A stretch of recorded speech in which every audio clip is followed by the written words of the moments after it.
Let's welcome to another episode of the She Reads Aloud podcast. I am so happy to sit here with you and connect and to perch with you ladies one more time.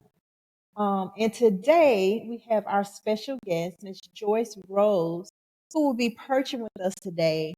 And Joyce is the epitome of the corporate entrepreneur.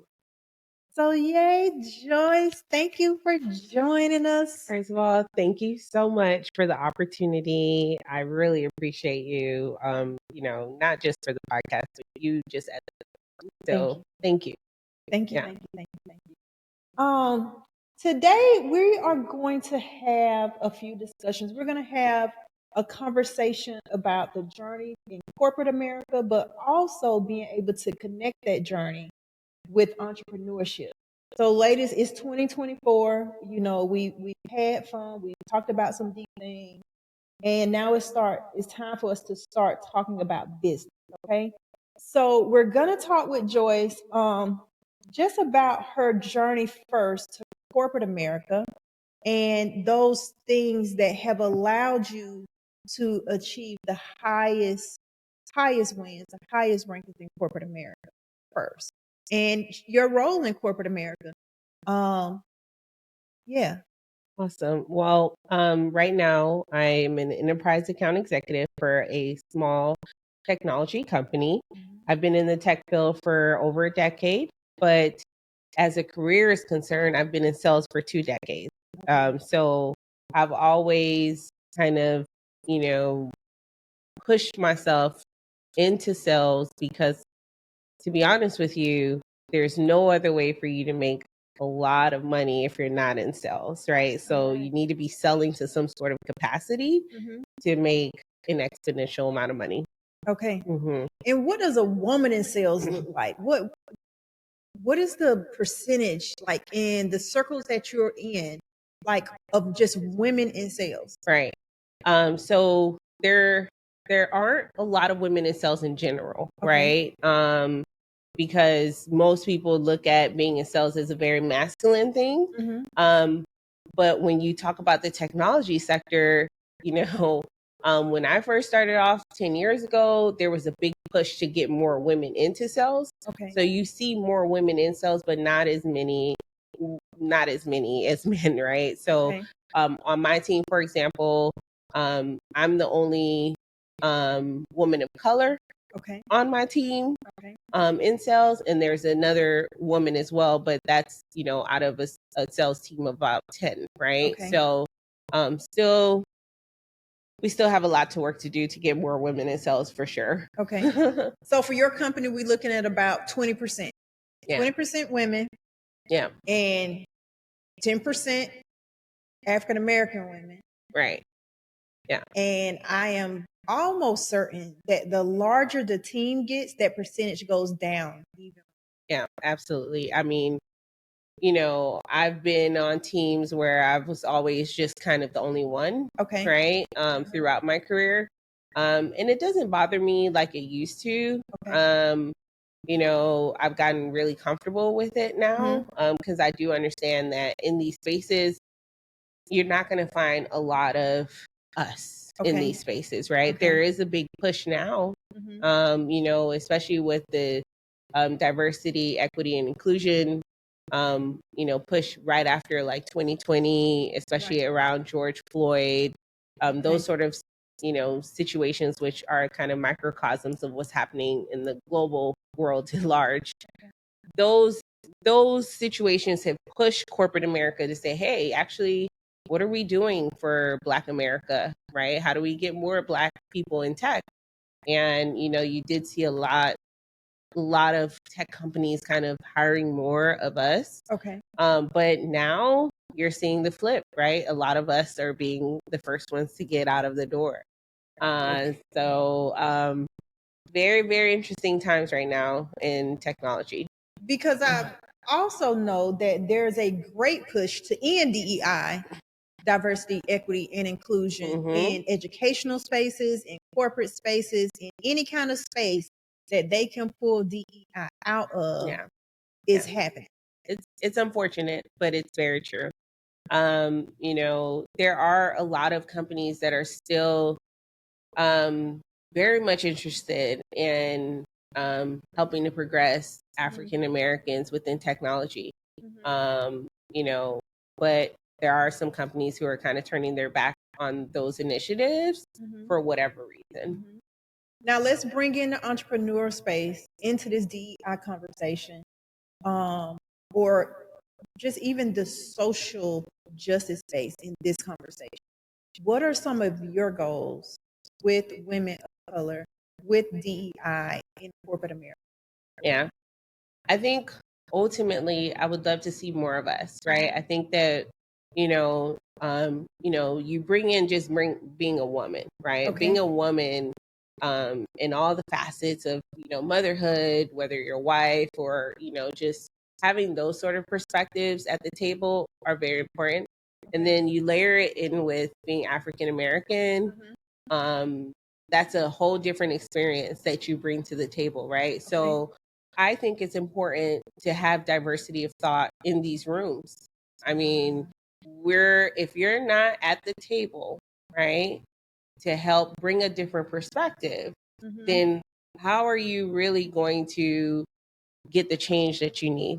Okay. Right? So I think personally, that's one of the things that I would love to see a little bit more of is just, you know, Black women in leadership positions, not just, hey, you know, you are an individual contributor, but we need more, you know, Black women in leadership roles, especially in technology, to kind of, you know, help make the changes that are needed and necessary. Okay. Okay. And I know that you are now doing some corporate training on DEI for corporations. What does that look like? Yeah. What does the training look like for organizations? Yeah. So usually it's just me really having candid conversations about my experience. Okay. You know, kind of coming through corporate America, sharing some of the learnings that I've learned over the past decade, what works generally, what doesn't work, some of the best practices, and then also just you know, helping others that look like myself understand, hey, you know, I know exactly what you're feeling. I know about imposter syndrome. I've been there.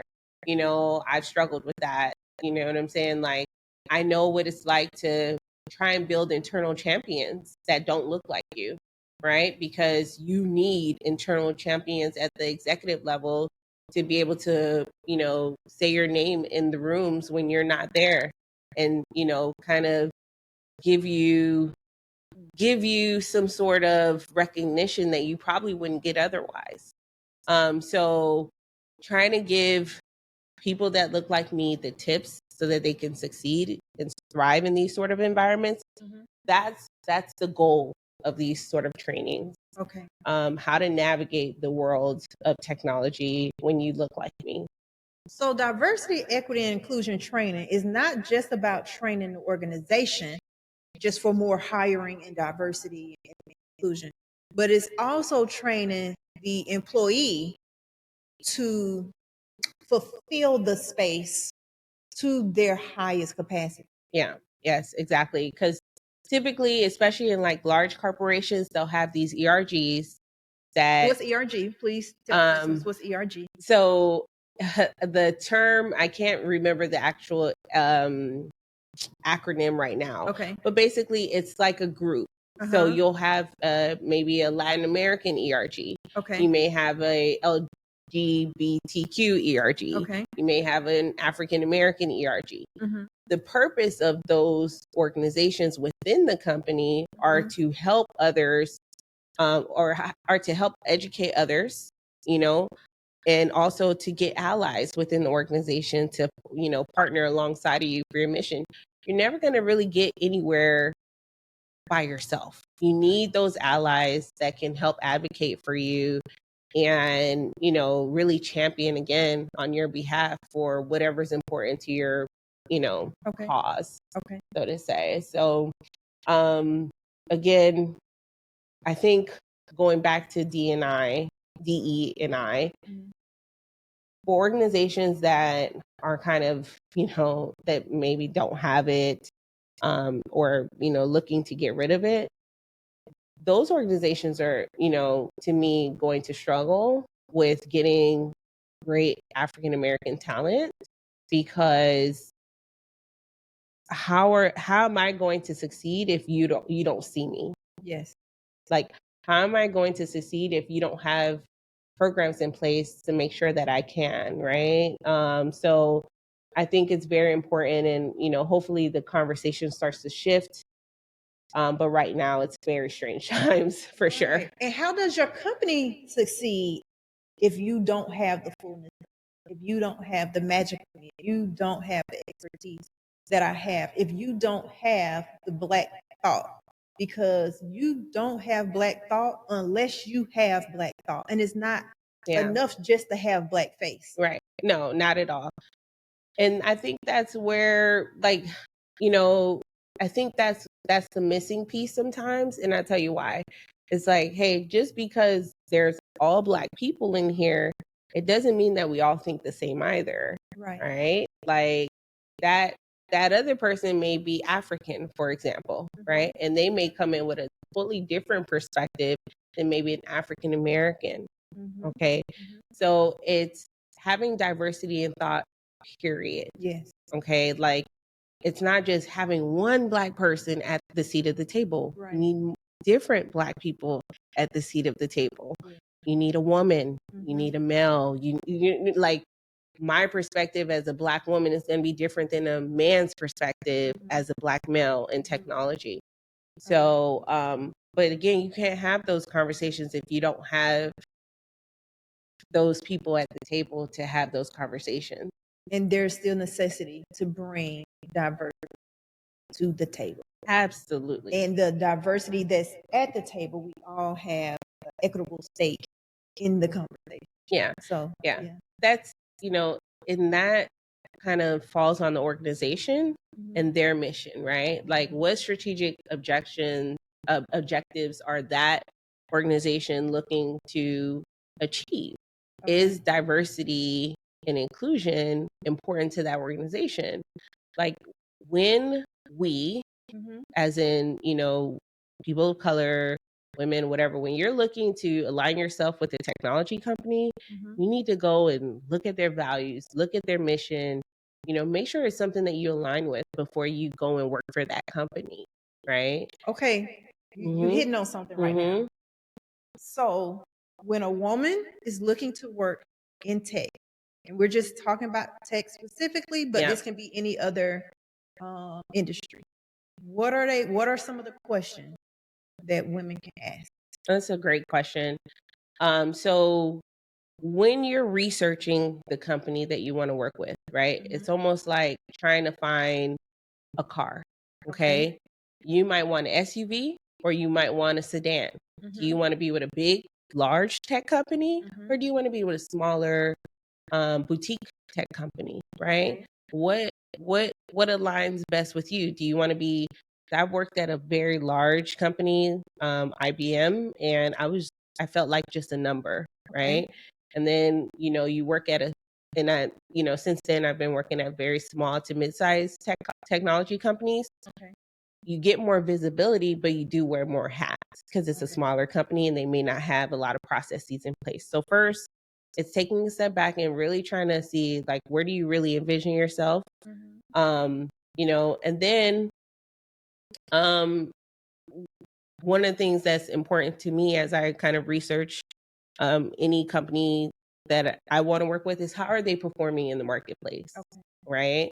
Like, not all technologies are equal. Right. Are you, are they in the top quadrant of the Gartner Magic Quadrant, or are they, a Series A company, Series B? Like, all of those things really matter. Like, where do you kind of see yourself? Do you see yourself with this company 3 to 5 years, 2 to 4? That those things should inform your decision and where you go. Right. And then it's what type of technology, right? You have MarTech, you have big data, you have cybersecurity. There's so many different technologies out there. So you really have to figure out your, what you want, and then, go and get it. There's so much out here for everyone. Okay. There's really, so many different flavors for everyone. Like, the opportunities are endless in this space and time when it comes to technology. Yeah. The opportunities are truly endless, though. Right. That's wonderful. Yeah. How did you tell our listeners, what is the role of an account executive? What is that role? What are the responsibilities? Yeah. So to be an enterprise AE, you don't just you can't just walk into this sort of title without actually putting in the work. So I didn't start off here. Okay. I started off as a BDR, which is a business development rep. And I was paired up with an enterprise account executive. And basically I was finding them appointments within their target accounts, and I was setting up their appointments for them.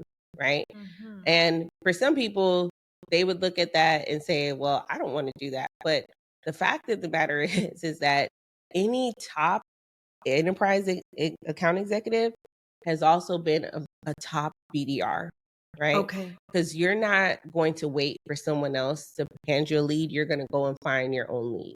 Okay. So you have to know how to strengthen that skill set of, setting your own appointments. Okay. So listeners, are y'all hearing the entrepreneur part come in now? It's coming in. I see it creeping in. It's coming. Yeah. I see it creeping in. The thing about it is that, like, there are certain soft skills that you need to know. Like, you need to be personable, you need to have executive presence, and all of those good things. But grit is something that you cannot teach someone. Okay. Some people have it and some people don't. Mm-hmm. So if I have a number, like right now, for example, if my quota is $1.5 million, that's what I'm committing to bring into the business. Mm-hmm. Right. If I make that number, or if I don't, it all falls on me. Okay. So I cannot wait for anyone else to bring it to me. I have to go out there and get it. I have to find the creative ways of getting it. Even your own BDR, you can't wait on, if you have one. No, I can't. Yeah. Like, I do have a BDR, mm-hmm. and she's phenomenal. But, most of the key opportunities that I've closed in my career, mm-hmm. have been ones that I went to go self-source. Okay. So as an enterprise AE, you'd ask, what does that look like? I'm basically working with Fortune 500 companies, and I'm trying to sell our software. Mm-hmm. And, I'm primarily talking to principal architects, data engineers, CTOs, mm-hmm. CIOs, and calling out a lot of letters, y'all. She's talking to people in high places. That's all I'm gonna tell you. Yeah. And I'm working with my sales engineer to do POCs, so that we can proof of concepts. And I need to stop speaking in acronyms, actually, so that we can show success, and that the technology actually works. And then my job is to move them towards closing this particular deal, right? Mm-hmm. So I'm working with procurement, contracts, negotiations with legal. There are so many different key players in the sales cycle. And again, this isn't something that you just kind of roll over and say, oh, I'm just going to jump into enterprise sales tomorrow.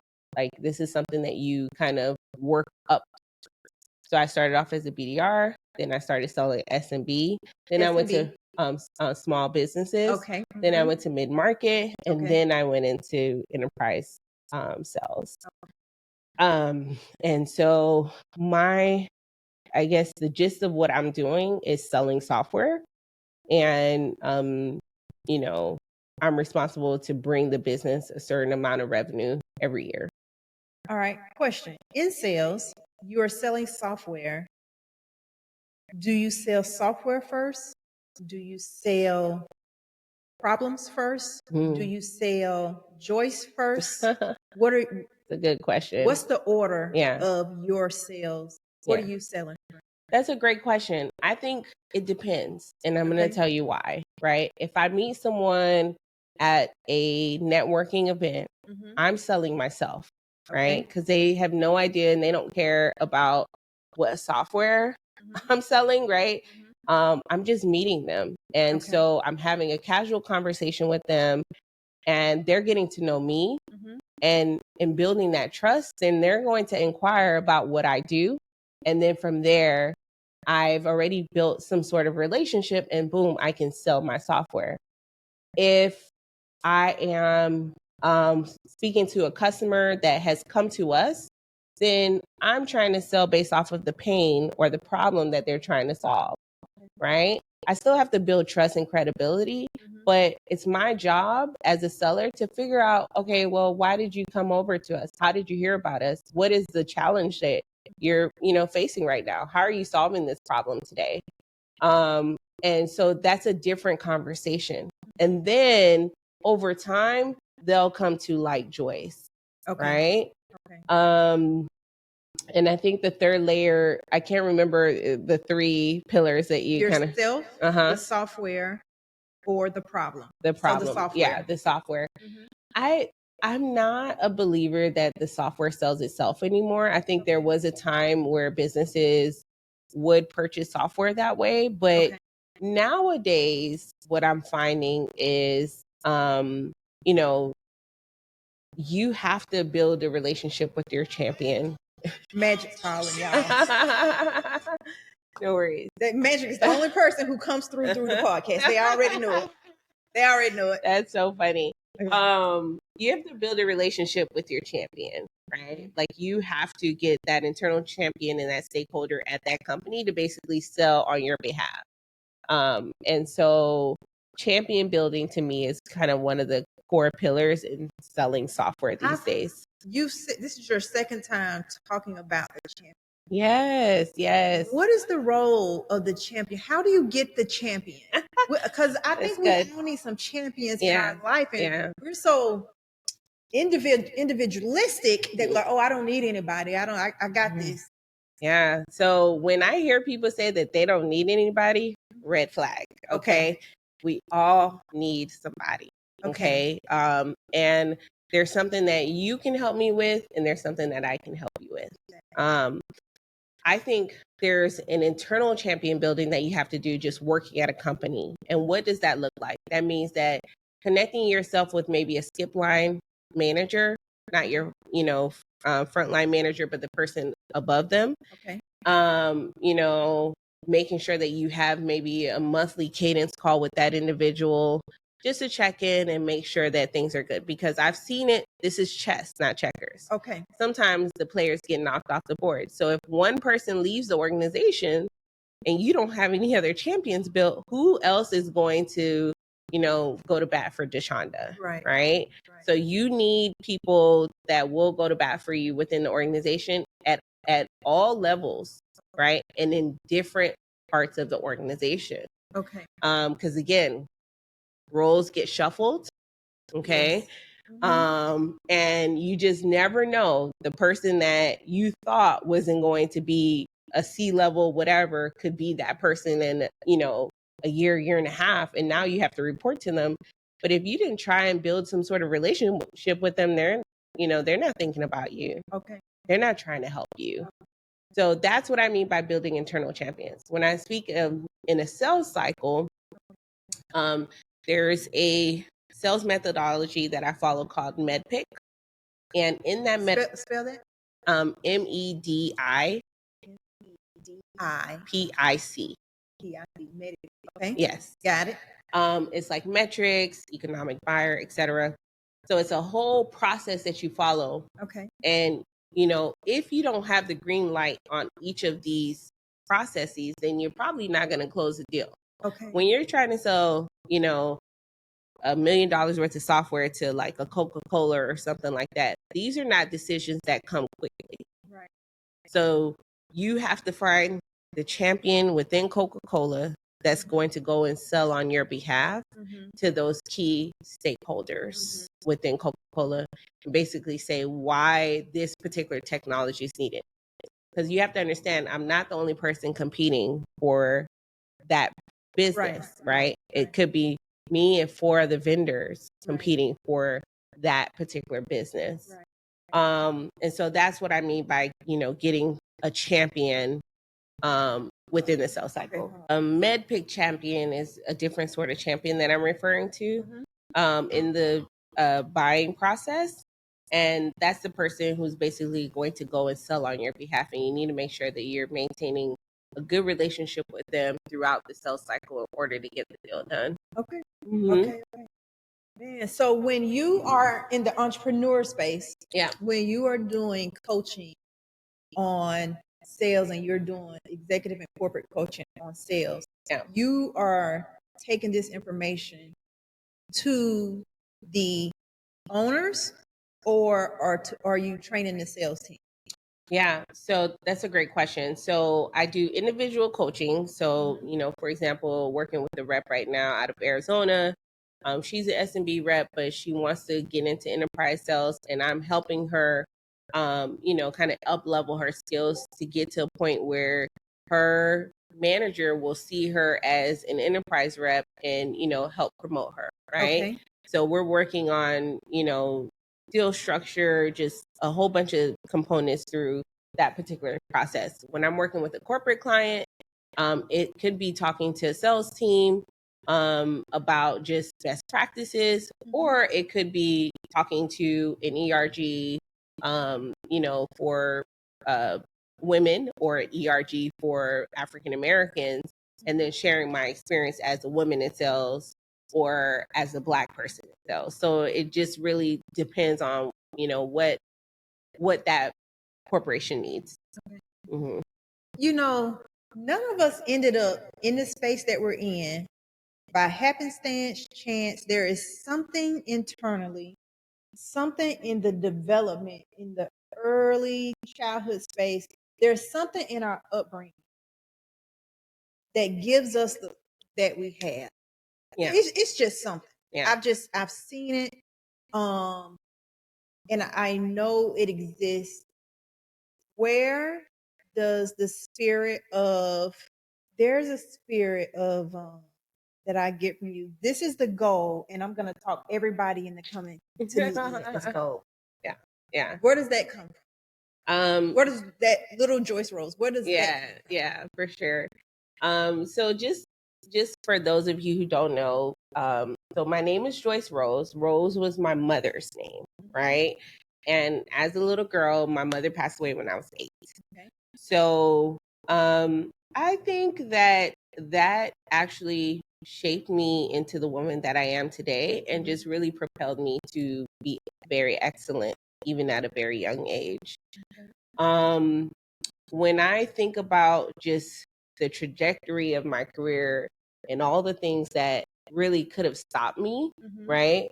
Especially when I faced some sort of adversity, and how I was able to overcome those things, I look at myself and I say, wow, what's really pushing, what really pushes you to, or motivates you in that fashion? And I really think it's because as a young girl, not having that mother there, right? And having to advocate for yourself, okay, right? Having to figure out ways to not be a burden to, maybe other family members who are trying to step into the role, and how to, having to figure out creative ways to get what you wanted, okay, if you didn't have maybe the resources, right? Like, if I needed $100 for a field trip, it's okay, you know what? Instead of asking uncle for $100, is why don't I ask him for 20 and then ask 5 other people for $20, and I'll get the $100. It's, as a little girl, thinking along those lines, right? Yeah. So it's very interesting when I look back and I'm like, wow. Again, I wouldn't have thought that way or had to think that way if I wasn't in that situation. And it's no knock to my upbringing. I think my parents, when I say my parents, my grandmother and my father did the best that they could. But you know, every girl needs a mom. Right, right. And so now let's take that to you being a mom. Because you're a mom as well. I am. How has that shaped you being a mom? Yeah. I think because I didn't have a mom when I became pregnant, all I wanted to do was be the best mom. Right. And so I have really been very intentional on what type of experience I wanted my daughter to have, what type of exposure she needed to have. And, you know, if you want to travel the world with a child, it requires money, right? So as much as people say money isn't everything, it's like, well, you need money in order to have the option. Or you got to be real, real creative. Right. Like real, real creative to make things happen. Right. Okay. But money gives you more options. And so when I got pregnant at 20, it was something that clicked in my mind immediately. It was like, okay, you know what? I wanted to go to law school at the time, but then I was like, you know, I need to make some money. I need to figure out a way to make some money. And that's how I got into sales. All right. Okay. And I've been in sales ever since, and I'll continue to be in sales for the rest of my life. Because we have young listeners. This is what She's Free to Fly is truly, truly all about. At 20, what was your exposure to let you know that you needed to be in sales? So we had a college career fair at Florida State. And in the career fair, you know, you had, you know, certain companies that, you know, would, you know, come out and try and recruit students. And so my very first company was a furniture company. And so coming out of college, the base salary was $60K, right? And then you can make whatever commissions on top of that. Okay. So I was like, so if I hit my targets, I can make 150. Okay. Well, that sounds like a great plan for me coming out of college. Yes, it is. Okay. Very, very and great. Exactly. So, you know, because the other options at the time, especially when we got out of college in 2008, there was a recession, right? So people were scared. They just wanted to just kind of get any job that they could hold on to, you know. So coming out of college, making 60 as a base salary and being able to make up to 150, I thought that was phenomenal. And I worked very hard to make sure that I exceeded my goals. And that's when I knew, man, I'm really good at this. I can do this. And so I've been in it ever since. And that's really where it comes from. You have no problem with execution. No problem with execution, but I also bet on myself. It's having that quiet confidence. Y'all gonna hear that one, baby. It's having that quiet confidence to know. I will bet on. Right. It's like you have that quiet confidence to know, all right, listen, I'm going to make this happen. You have to believe in yourself. Like that self-belief will propel you way more than anything else in life. Okay. And being very clear about what you want. What is it that you really want? Not what your mama said or your daddy said. Like, what is it that you really want? What kind of life do you really want? And then you build your career around the life that you want, not the other way around. I wanted this or that. You may not want this or that, but I know I wanted it. I wanted to have this, and I don't want to name things because I don't want people to feel whatever, but and then I went and I built the life around what I wanted. That's what I tell you. What kind of house do you want to live in? What kind of car do you want to drive? Right. What kind of church do you want to go to? What kind of friends do you want to have? What kind of trips do you want to take? Exactly. So your job needs to be able, your career, your life needs to be able to do those things. How many children do you want to have? Right. Do you not want to have children? Like, be very clear on that, you know, and that also, when you're clear about that, everything else that comes to you, you'll be like, nah, that's not for me. If it doesn't fall in line with your vision of where you see yourself. right? It's like almost like doing a purpose exercise for yourself. Once you know your purpose, can't nobody pull you in other directions because you're very clear about what you want. When I hear people say, well, I don't know what I want to do, it's like, baby, you not knowing is costing you. Okay. Okay. Say it again. You not knowing is costing you. Okay. So how can we help someone identify their purpose? Well, there are a few things. They have they even have those tests that people can take, you know, personality tests. They even gave us one in college, and it helps you understand what sort of careers you should kind of fall into. But I think it's more of an introspection, right? It's literally getting with yourself and asking yourself the tough questions. And perhaps maybe even working with a life coach, right? There are some life coaches who specialize in that can help you get clearer on it.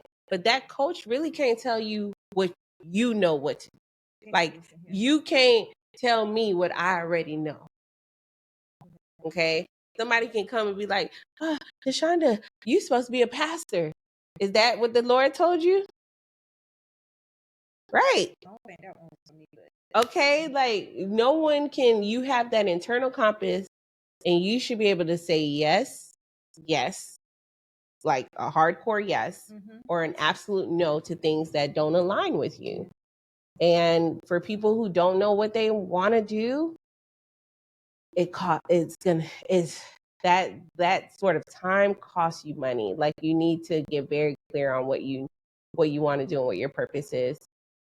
One thing I definitely realized about myself, sometimes people think their purpose is what the job they're supposed to have. And when I released that and I got to the true purpose that God created me to, was to give people the love of God. That is my purpose. As long as whatever I am doing allows me to give people the love of God, He will keep me. I will not lose. I will win. Yeah. Yeah. This is me giving people the love of God. Yeah. Yeah. And you're walking your purpose doing that, right? I think there was a time when I had asked you a question about your podcast, and I was like, well, you know, how many people do you want to, you know, grow it to? You're like, whoever's supposed to listen to it is supposed to listen to it. Yeah. Right? Yeah. Like, there's a quiet confidence in saying that. Yeah. Because what I do is not the number of listeners doesn't change what comes out of me and whatever guest God places in the chair and what comes out of you. Right, right. We cannot count one listener in this conversation. That's true. And not one listener in this conversation can determine our conversation. It's true. Yeah, very true. And so being completely independent of that and present in this is the thing that matters the most. Yeah. And then when we choose to give it to the people, it then becomes theirs. Yeah. It becomes theirs for, you know, as long as if they desire it. And I know, I don't care if this podcast episode airs today, it airs 3 months from now, 10 years from now, somebody may need this message. That is, I'm not thinking about today when I think about Jesus. I love it. And that's the truth of the matter, because you don't know who's going to run across this 5 years from now. Because I didn't know about Dr. Miles Monroe until after he passed away. Okay. So all of the impact that he made while he was alive never touched me. Yes. But it wasn't until after he passed away, and then I started binge watching all of his sermons, his YouTube, and like I was very touched and moved by his content. Yes. But I didn't know him 10, 15, 20 years ago, right? And he is one of the most phenomenal. Exactly. So, you know, when you're walking in your purpose, you shouldn't be attached to some sort of, you know, near-term goal. You don't know how this is going to affect the generations to come. So yeah, I commend you for that and not being attached to whatever it is that we get attached to in our own minds about what things should be. Yeah. What things should be is what they are. Yeah, for sure. And you have to move when the spirit moves you. I definitely move when the spirit. Yeah. I know we were working on some project yesterday, and we were throwing out some names for something. But you know what? It was like, it hit me. It gotta. I remember. It gotta hit me in here first. Yeah. That's when God says, "Okay." Yeah. When it hits me in here, God says, "Okay." Mm-hmm. And I said, "Yeah." And you threw out one name, and you're like, "That's it. That's it," because it hit me. Yeah. Here. Yeah. But that is purpose. That's the conversation with God, and that's God. What is the purpose? Not God. Where should I work at? Not God. Right. What job should I have? Not God. What man should I marry? God. Start with, who am I first? Yeah. What is my purpose first? Yeah. And then those things, the children, the husband, the car, the house, the vacation, all of it should align with that. Yeah, absolutely. You're spot on with that. I think that, even for myself, like I have struggled with the fear of if this leaves, then I'm in a bad situation. If I lose the job, or you know what I'm saying? And it's like, I got to a place where we went to that conference, Thrive, right? And he talked about your identity and your identity, right? And that was a very freeing conversation for me. And he's just doing his job up there, and he didn't realize that he was freeing me in that moment. So you, just like you're doing your job right now, you don't realize who you're freeing, right? And for the listeners, the he is Dr. Darius Daniels, Change Church. Yeah. That's the he she's talking about. You want me to tell y'all? Yes. Okay. Actually, this was Myron Golden who said the identity. Oh, he did. Yeah. So, and I was already struggling with some things that were going on, in my career, and I felt this weight kind of lifted off of me, and I was just like, okay, well, what do you really want to do? And that's how, from there, the coaching, just things just started aligning themselves. And that's the night we met. It was. Wow. It was the night we met. It really was. And again, just the connections, because I don't think anything happens by coincidence. Right. The community that God has given me, right, for such a time as this.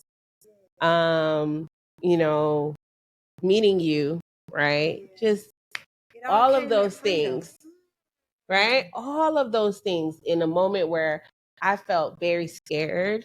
I felt very like, man, if I lose this, what am I gonna do? And it was like, well, if you lose it, you lose it. But God can give you way more than what you expected, right? So, yeah, good. Yeah. Good. And because that's your level of expectation, not only is it your level of expectation, but it's also your level of operation.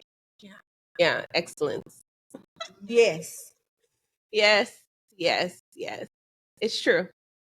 I'm at a place right now in my life where, honestly, if it goes, it goes. And that's a very freeing feeling to have. You cannot get attached to the car. You can't get attached to the house. You can't get attached to nothing. Really? Right. Okay? All of these things are fleeting. But you use the information and the knowledge that you have gained on the journey, and you take that corporate Joyce Rose, and you combine it with that entrepreneur Joyce Rose, and you combine it with that sales experience, and you combine it with that, I know my mother has me back here, and you move forward and conquer. Girl. That's the definition. Girl. Of a successful, excellent entrepreneur. Yes. And that is what you're trying to give your own client that you're coaching, and take that information and share it with the corporations. Like, I have learned this on my journey, and I operate in excellence at it. So I am going to share it with you. Yeah. So that you can take someone else. It's true. Because coaching is very spiritual. Yeah. Okay. Coaching is very spiritual because you're aligning with someone's destiny. Okay. And I've had a life coach before. I still have areas in which I get coaching, right? Not necessarily life coaching, but like I'm working with a coach right now in a specific area, because you can have a coach for anything. You know, I go to therapy, which is different from coaching, and you know that's a whole separate thread right there, because people think therapy is coaching and it's not. Completely different. I just had the therapist on. She aired last week. So okay. Yes. Yeah, it's like therapy is going through your past, going through those childhood traumas, and then coaching is literally helping you go from point A to point B in your future. Very different focus. So I firmly believe in coaching. But what as I'm coming more into this role, right? Because I'm still in corporate, still very much corporate. But I have coaching clients, you know, that I see on the weekends. I'm realizing, man, you know, this is a pull on me, right? This is an energetic pull on me. Right. I can't really explain it, but you know, I feel like I'm called to do this. Yeah. When you're coaching, I know when I'm coaching, I am giving up myself. Yeah. I am truly, truly taking me and pouring it into you. Yeah. Exactly. I'm very much invested in this individual's success. Yes. I'm very much invested in this individual winning, right? So it is definitely a pull. Yeah, definitely. Yeah. Yeah, this is good. This is good. She said, this is good. This is good. Okay. We're gonna wrap here. Okay. I think our listeners have definitely gotten some information that they need to get to that level of excellence and propel forward. What is one thing that you want to share to our listeners on something that will help them to become free to fly? I love that. Whew. When you think about flying, you think about just letting go of any weight, right? At least that's what I think about. So I would tell your listeners that are listening, hey, let go. Let go. Literally just let go. A lot of that stuff holds us down and doesn't give us the ability to really thrive in freedom. And a lot of what we are doing along this journey is letting go. Like a lot of life is letting go. Like I heard somebody say years ago that parenting is an 18-year journey of learning to let go. And that always stuck out with me because I was like, huh? Then it dawned on me, it was like, absolutely is, because you have to learn how to let go. Yeah. So for the Free to Fly fam, just let go. Just the quicker you can get to a place where you surrender, the quicker you can get to a place where you can fly. The quicker you get to the place of surrendering, the quicker you get to the place that you can fly. Yeah. There's Joyce Rose. Yes, I love it. Okay. Right. Good. Thank you. Well, I tell you, listeners, you know, you can find them. Do you want to share your socials before? Yeah. So they can connect with me on Instagram at I am Coach Joyce Rose. I'm also on YouTube as Coach Joyce Rose, Facebook as Coach Joyce Rose, and my website is Coach Joyce. Well, you heard it here, listeners. Reach out to Coach Joyce Rose if you are looking into those areas of DEI or sales, coaching services. But you can find the She's Free to Fly podcast on Apple, Spotify, YouTube. She's Free to Fly podcast on YouTube. And I want all of our listeners, even myself, to sit back and take the time to reflect on this question. What do I need to let go? That's good. I love it. What do I need to let go? And it was so ironic as I was listening to you say that, because earlier today, I had the image of the bird with the weights strapped over. Wow. Holding it down. And it was like, you gotta release it in order to fly high. That is good. Yes. Absolutely. And we'll also be having, for our new She's Free to Fly members, private conversation with Joy. Yeah. And so look out for the membership that is upcoming. It'll soon be released. And I will end. I pray you receive my love. I pray you feel God's grace. And I pray that you share with us.